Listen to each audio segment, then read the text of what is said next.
la presentación. Sí, ya. Gracias. Bueno, buenas noches, doctor, compañeros. Yo les voy a hablar sobre el puerperio patológico. Bueno, como objetivos tenemos el identificar el cuadro clínico para un buen manejo, así como los signos de alarma para poder realizar un correcto diagnóstico y tratamiento de este. Bueno, solo recordando, el puerperio va a ser el periodo desde el final del parto hasta la aparición de la primera menstruación.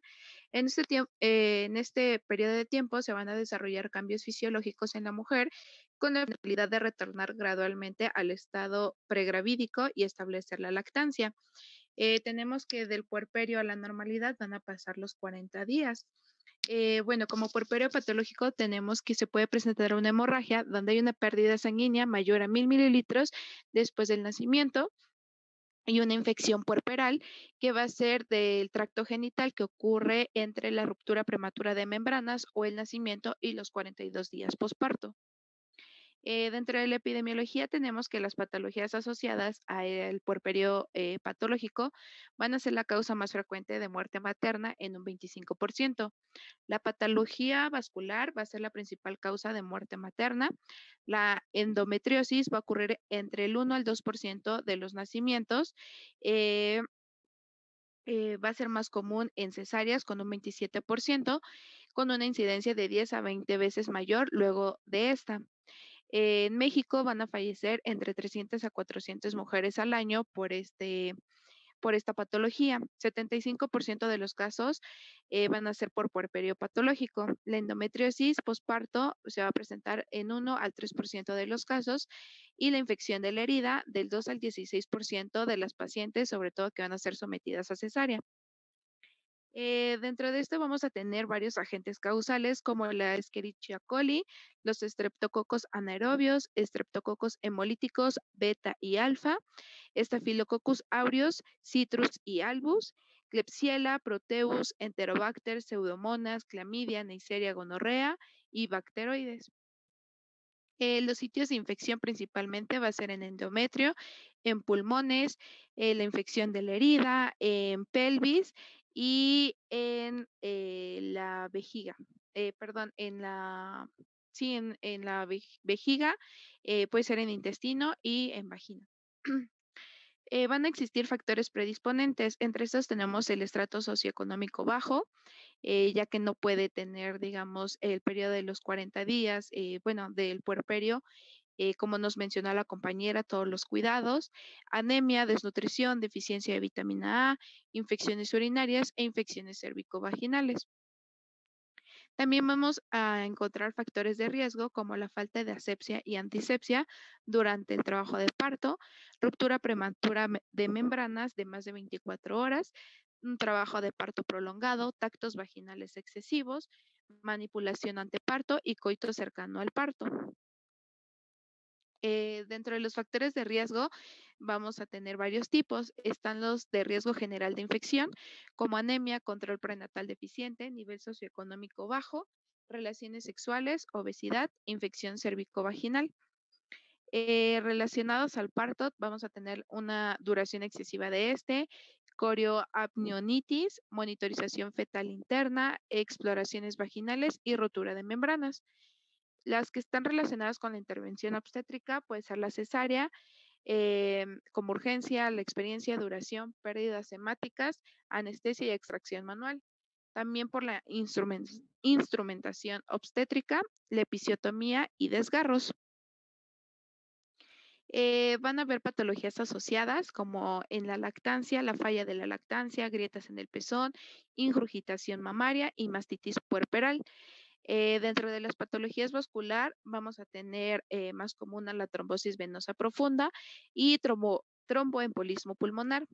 Dentro de las psiquiátricas, pero no tanto como patologías, sino que se llegan a presentar en este tipo de pacientes y llegan a como que a complicarlo, son los blues, la depresión puerperal y psicosis puerperal. También se llega a presentar el síndrome de Shannon, que va a ser un infarto de la hipófisis secundaria a una hemorragia posparto, que va a ocasionar una disminución o déficit de la secreción de TSH y ACTH, prolactina y gonadotrofinas, miocarditis en el periparto y tiroiditis posparto. Dentro de su patogenia, encontramos que hay factores locales y generales. Dentro de los factores locales encontramos la presencia de detritus, ísticos y exudado en la cavidad uterina, regresión del útero puerperal, heridas y restos placentarios. Dentro de los factores generales vamos a encontrar la malnutrición, anemia y factores predisponentes para la infección, como ya les mencioné anteriormente. Dentro del cuadro clínico en esto vamos a encontrar la cefalea, que va a requerir una evaluación si se llega a presentar uno de los siguientes eh, puntos, como alteración en el estado mental, alteraciones visuales, crisis convulsiva, inicio súbito, paciente inmunosuprimido, asociado a fiebre y sin mejoría pese a un tratamiento. La hipertensión arterial o crisis convulsiva puede estar relacionada con preeclampsia, eclampsia y puede manifestarse en el periodo posparto como en el puerperio. La involución uterina, que va a ser el colapso del fondo uterino en la cavidad endometrial con protrusión del útero parcial o completa. Se va a relacionar con hemorragia severa y shock, y esto se va a considerar una emergencia obstétrica. En la infección puerperal tenemos que la fiebre va a ser mayor a 38 grados, esta por 2 días, entre el segundo y el 10.º día tras el parto. Esto puede tener dos causas, causas genitales y extragenitales. Dentro de las genitales tenemos la endometriosis, infección de episiotomía o la parotomía de cesárea y mastitis. Dentro de las extragenitales, la pielonefritis y tirocoxicosis. En la hemorragia, esto se va a clasificar dependiendo de la pérdida sanguínea en cuanto a porcentaje por mililitros. Del 10 al 15% va a ser una presión sanguínea normal, y esto va a tener signos y síntomas como palpitaciones, incremento leve de frecuencia cardíaca. Cuando hay una pérdida sanguínea del 15 al 25%, va a haber una presión sanguínea baja y van a presentar debilidad, diaforesis y taquicardia. La taquicardia puede ser de 100 a 120 latidos por minuto. Cuando la pérdida sanguínea es del 25 al 35%, va a presentar una presión sanguínea de un 70 a 80, y en signos y síntomas, confusión, oliguria, taquicardia de 120 a 140. Cuando la pérdida sanguínea va a ser de 35 a 45%, la presión sanguínea es de 50 a 70 milímetros de mercurio. Presenta letargia, dificultad respiratoria, anuria, colapso, taquicardia mayor a 140 latidos por minuto. Dentro de las manifestaciones clínicas en la endometriosis puerperal, tenemos que va a ser una infección de la decidua o revestimiento uterino, que puede extenderse hacia el miometrio o involucrar el parametrio. En la mayoría de los casos se puede producir en vía ascendente tras la colonización microbiana cervicovaginal, como los agentes antes mencionados. Los loquios van a ser las secreciones vaginales y pueden ser tipo achocolatado, purulentas, hemorrágicas o malolientes, e inclusive en algunas ocasiones fétidas. Mi compañera anteriormente les mencionó los loquios que van a ser como normales, sin embargo aquí van a ser loquios anormales, y dentro de estos tenemos el loquio cubra, que va a ser el primer flujo después del parto de 3 a 5 días. El seroso, flujo color pardo, que dura hasta el 10.º día. El loquio alba, que va a ser el blanquecino o amarillento, de la tercera a la sexta semana después del parto. Sin embargo, pues aquí, como les menciono, va a ser tipo achocolatado, purulentas y malolientes. En cuanto a la temperatura corporal, puede ser igual o mayor a 38 grados centígrados en 2 tomas consecutivas en el postoperatorio, o mayor a 39 en cualquier toma única. Para el manejo de en las primeras 24 horas del puerperio, se va a hacer anamnesis y examen físico. Si en el examen físico sale negativo, la causa probable puede ser por pirógenos antipiréticos, y se le va a administrar antipiréticos en monodosis. Se va a dar un control a las 4 horas. Si no se repite la fiebre, es una conducta expectante. Si se repite la fiebre, hay que realizar examen físico, hemocultivo y exámenes complementarios. Si los exámenes salen negativos, se va a dar antibiótico-terapia empírica para estreptococopiógenes, que va a ser el agente más común. Y si el examen sale positivo, se va a dar tratamiento. También tenemos el examen físico positivo. Cuando la causa probable es no infecciosa, se va a tratar según la causa. Algunas de estas causas pueden ser el Roche cutáneo, post-transfuncional. La causa probable, si es infecciosa o preexistente, sobre todo, se va a hacer hemocultivo, estudios complementarios según el foco y se va a dar también tratamiento dependiendo de la causa. Cuando es a las 48 horas o más de puerperio, en el examen físico, si es negativo, se va a dar antipirético, igual monodosis, control a las 4 horas con nuevo examen físico, y si no se repite la fiebre, es una conducta expectante y no se va a dar tratamiento con antibiótico. En caso de que se repita la fiebre, se debe realizar examen físico, hemocultivo, exámenes complementarios. Si el examen sale negativo, igual, esta es una buena señal y no se va a dar antibiótico ni tratamiento. En caso en que en el examen físico salga positivo, se va a realizar hemocultivos, estudios complementarios dependiendo del foco de infección y posterior un tratamiento. También tenemos que pueden presentar dolor pélvico, flujo fétido transvaginal, retardo en la involución uterina, leucocitosis, dolor abdominal, tos, dolor pleurítico y disnea. Esto, como les mencioné, son parte de, bueno, la tos, dolor pleurítico y disnea, de las patologías asociadas que pueden estar con el puerperio patológico.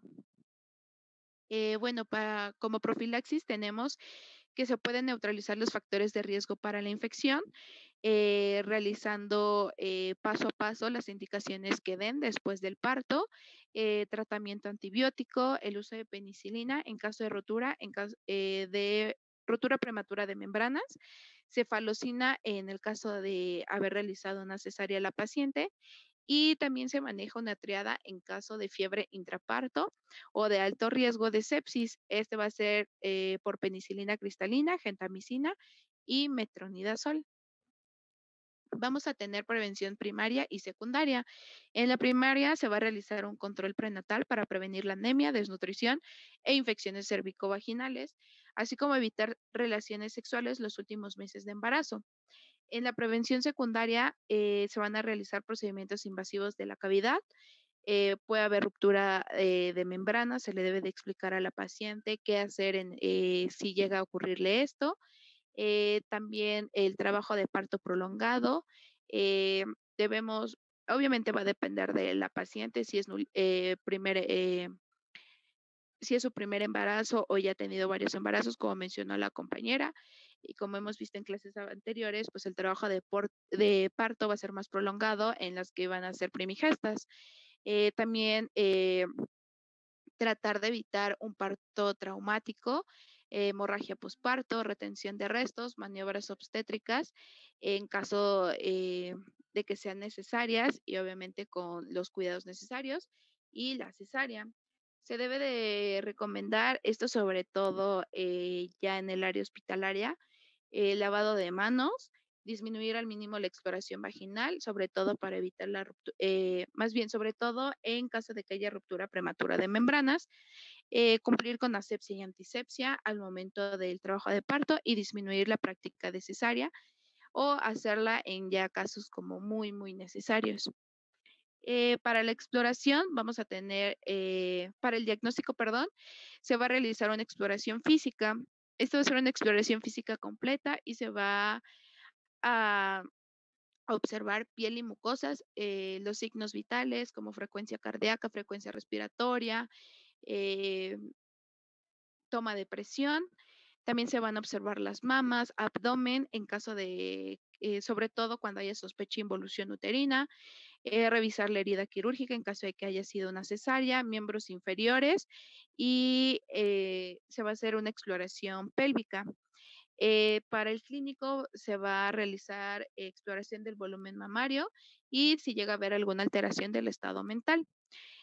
También vamos a utilizar estudios complementarios como biometría hemática, cultivos, un ego, un TP, TPT, creatinina sérica, ultrasonido pélvico, cuantificación de procalcitonina, bilirrubina directa, tomografía y se debe hacer diagnóstico diferencial con una enfermedad tromboembólica, alteraciones de la mama, enfermedades virales y respiratorias.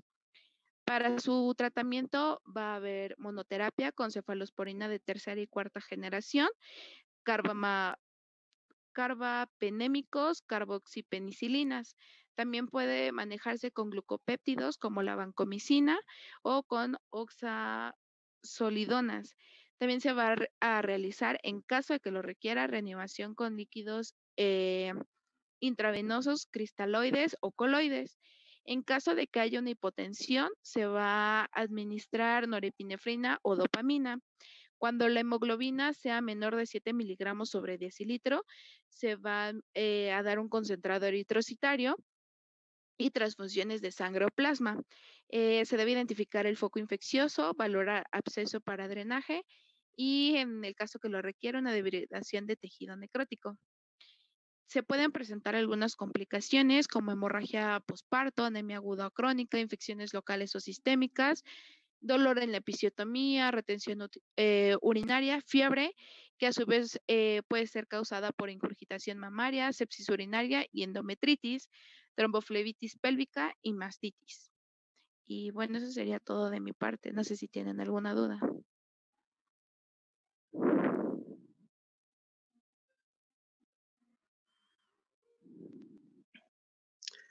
¿Alguien con alguna duda sobre este tema? No, estará bien aquí. Bueno, si no tienen dudas, les invito a que cuando estén en hospitalización, ustedes mismos pasen y revisen los expedientes y los factores de riesgo, y si alguna paciente del puerperio fisiológico, bueno, puedan ustedes ahí asociar los cambios fisiológicos inmediatos en un puerperio no patológico, como se mencionó en la primera exposición. Y si es que encuentran algún dato, algún foco de riesgo que se pudiera estar contemplando a la paciente como una paciente sana y en realidad tenga algunas situaciones que pudiera convertir o esté mal clasificada como un puerperio patológico. Si no hay dudas sobre el tema, entonces ya, si llegan a tener alguna, me la comentan, y si no, ya vayan a descansar. Muchas gracias, doctor. Gracias, doctor. Gracias, doctor. Hasta luego. Bye, bye.